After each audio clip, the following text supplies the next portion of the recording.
E aí galera, tudo bom? Hoje a gente vai falar de unicidade do limite. Essa parte é referente agora a cálculo 2.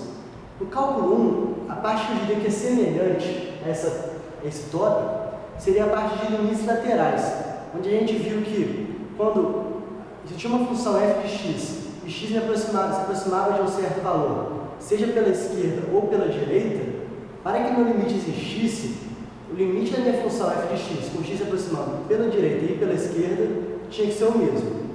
Aí, para exemplificar isso, eu peguei aqui a função f de x igual a x quadrado, por exemplo.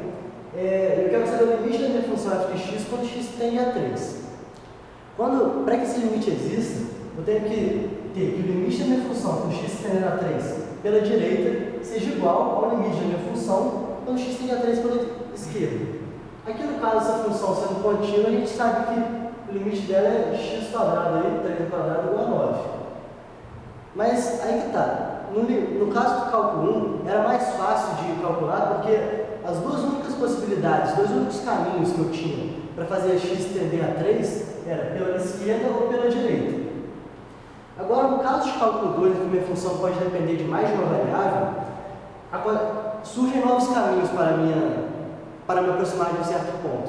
E podem ser caminhos infinitos aí. No caso, por exemplo, da minha função depender de x e y, eu posso, por exemplo, me aproximar do ponto 0, 0 aqui, pela reta x igual a y, pela parábola x igual a y quadrado, e aí por diante. E o que acontece? Devido a essa nova quantidade de caminhos, pode ser o caso de me aproximando por um caminho, o valor do que eu achar como limite ser diferente de eu me aproximar por outro caminho. E isso implicaria que o limite não existe, já que ele deve ser único. Então vamos pegar um exemplo aqui que mostra, no caso, exatamente onde o limite me aproximando por caminhos diferentes seria diferente.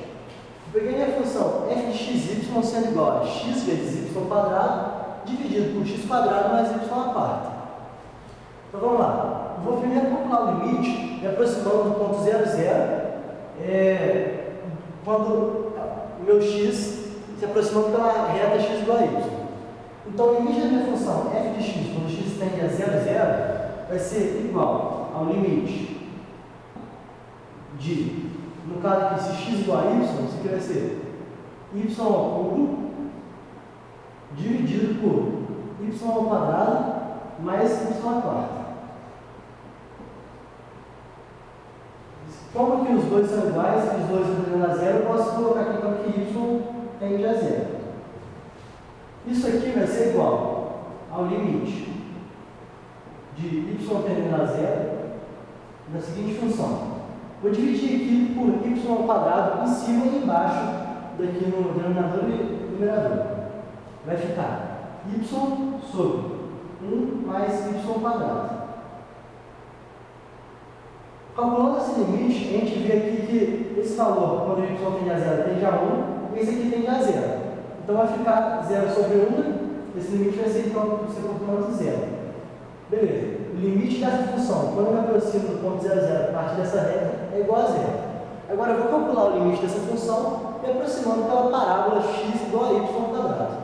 Eu vou ter que o limite da minha função f de x, y, vai ser, no caso, substituindo x por y ao quadrado, vai ficar y ao quadrado vezes y ao quadrado, que é igual a y à quarta, dividido por y ao quadrado, que vai dar y à quarta de novo, mais y à quarta. Isso vai me dar y à quarta mais y à quarta aqui embaixo. Novamente, com y tendendo a zero. Vamos reparar então que esse limite vai ser igual. Se eu dividir em cima e embaixo por y à quarta, vai ficar igual a 1 dividido por 1 mais 1. 1 mais 1 é 2. Então, o limite de uma constante vai ser a própria constante. No caso aqui vai ser 1 sobre 2. A gente viu então que o limite dessa função f de xy, quando eu me aproximo de um certo ponto por caminhos diferentes, levam a valores de limites diferentes. Portanto, a gente pode concluir que não existe o limite de f de xy